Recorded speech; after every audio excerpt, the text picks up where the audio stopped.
From Drendel Ballroom and Prairie Lodge, this is part 3 of the Sun City Report, a 4-part program to keep you up to date on what's happening in Sun City, Huntley. Your host is your fellow Sun City resident, WGN's Orion Samuelson. We're back with the second edition of the Sun City Report. We're always looking for your thoughts and comments on how we might serve you with this kind of a report on what's happening in and around Sun City, Huntley. And I'm delighted to have with me for this edition Chuck Sass, president of the Village of Huntley, and Dave Johnson, the manager. Before we talk about some of the projects that are on the table, I have to ask you, what's all the dirt that's been moving around the toll road intersection with Highway 47? What's going on down there? We're going to be planting crop down there, Laurie. Are we really? Okay. No, what we've done is we've extended sewer and water to south of the tollway. Our village boundaries go all the way to Big Timber, which is just south of the tollway, and we've got it ready for. We've been talking to some gentlemen that own the property about some development down there, so it is development ready, and so that's what you're seeing. It's and then I think they're completely done now. All they got to do is restoration work on some of the grass. I know they dug up in front of Del Webb and stuff. So that's what you're seeing down there. So when are we going to see dirt moving on Highway 47? What is that? A 10-year timetable already, and we're still not getting it widened? What's going to happen? Well, we've been told, we've been down to Springfield quite a bit, okay, and it's not my favorite place to go, okay, and I don't pull any punches about it, but if there is a capital bill passed, we've been told that the widening of 47 is included in there. They're in the process of purchasing, in some cases, condemning properties. If you look in the paper, there's a few properties that I think they got 8 left that they haven't been able to acquire. And then we've also been told that, and I know probably get at it later, is could be included is the full interchange at 47 and 90 if they get a capital bill also. But definitely the widening of 47 from Reed to Kreutzer will be included. So. Whose responsibility is that? State? That is a state road, correct. And the funding? It is the state, the village. We've got I believe we've got $5.6 million from Congressman Manzullo to go towards it. Village is responsible for, not so much on the widening, but we've got to move our sewer, water, lighting, the median, whatever we want to do. So there is some expense to the village, but the majority of it is the state. But everything that you see down in front of Del Webb, the widening, that's all been paid for by developers. Okay, the state has not put one dime towards it. It's over $16 million worth of improvements that we've had development do on 47. So how will downtown change through Main and 47 and that? What will that look like if we get this done, Dave? Dave, you want to go? Yeah, what we'll see is basically a 5-lane cross section from Kreutzer Road north up to Reed Road. So very similar to the pavement section that you see south of Kreutzer. And it'll allow for 2 through lanes and then the opportunity for middle turn lanes as well. So it'll be a significant improvement to the roadway. So some businesses will be gone because they'll go with the widening. That's correct. There are a couple businesses, particularly as you get around the Main Street and 47 intersection, that will some of those buildings will have to be removed. Randy Cycle, the building at the northwest corner of 47 in Main, and so there are a couple of businesses that are aware of what's happening, and they're making alternate arrangements. What have I heard as the total number of vehicles that will make a daily trip? Because you see, I'm leaving here at 3:30 in the morning, so I don't really see that. And when I get home in the afternoon, I do. How many vehicles a day? Right now we believe there's probably about 25,000 vehicles a day that travel Route 47.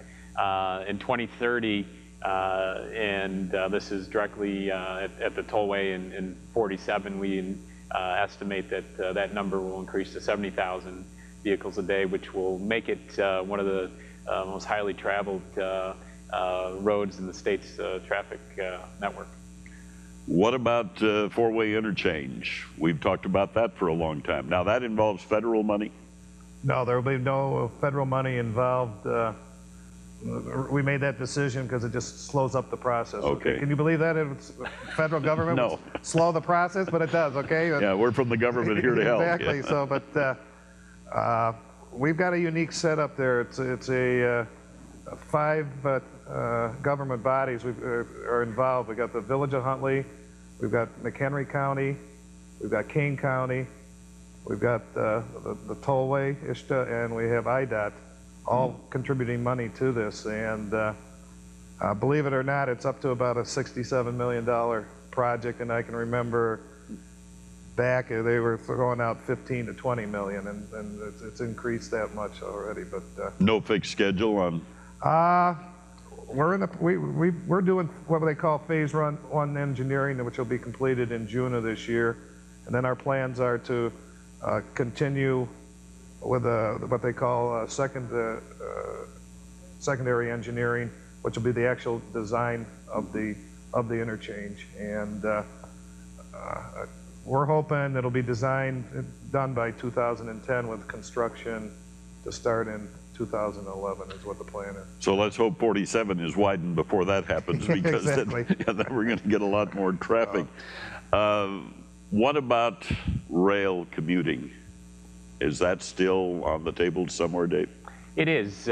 We are finishing up a transit study here that's been going on for the last year.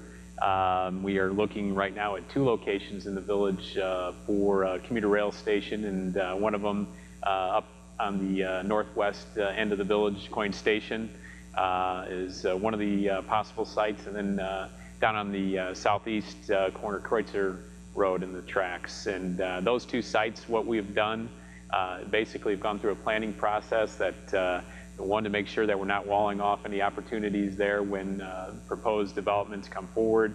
And then we've even taken it a step further, where the village board and our advisory bodies have embarked on a planning process. So when we get the interested developers that come in, we can show them what we'd like to see in terms of a transit-oriented development. And we continue to work closely with Metra to fully understand ultimately their plans to extend rail. As we understand it right now, at Huntley and Marengo would be a package extension. We are still awaiting the final feasibility study from Metra that would clearly identify that extension, but we're not waiting to do our planning. We're moving forward right now. Finally, we have about a minute to talk about revitalizing downtown Huntley. I mean, you've got that village square, which to me is a very nice attraction. What plans are on the drawing board? This year, as a part of the budget, the village board requested that staff include money to start looking at planning for the future there. We just actually this week received proposals back from 22 firms that are interested in helping us take a look at the sustainability of our downtown and what we do to continue to keep it a vibrant part of our community. And you know, clearly there's a lot of history there, and you talk about wanting to keep that small town feel, and we feel strongly that there's opportunity to do that with this planning process, and we're excited to get that going, and that's something that we hope to have completed before the end of the year. I hope a lot of people get to your farmers market this summer. It's good to know that we'll have a Huntley farmers market, and I look forward to it. And it's been a pleasure having both of you with us on this Sun City Report edition. Chuck Sass, thank you for joining us. And Dave Johnson, thank you for joining us. Thank you. And as a resident, I say thank you for what you do for us. There is more to come on this second edition of Sun City Report. We'll talk Sun City Huntley when we continue. This has been part 3 of a 4-part series of Sun City reports here on the Sun City web portal. Your host is WGN's Orion Samuelson.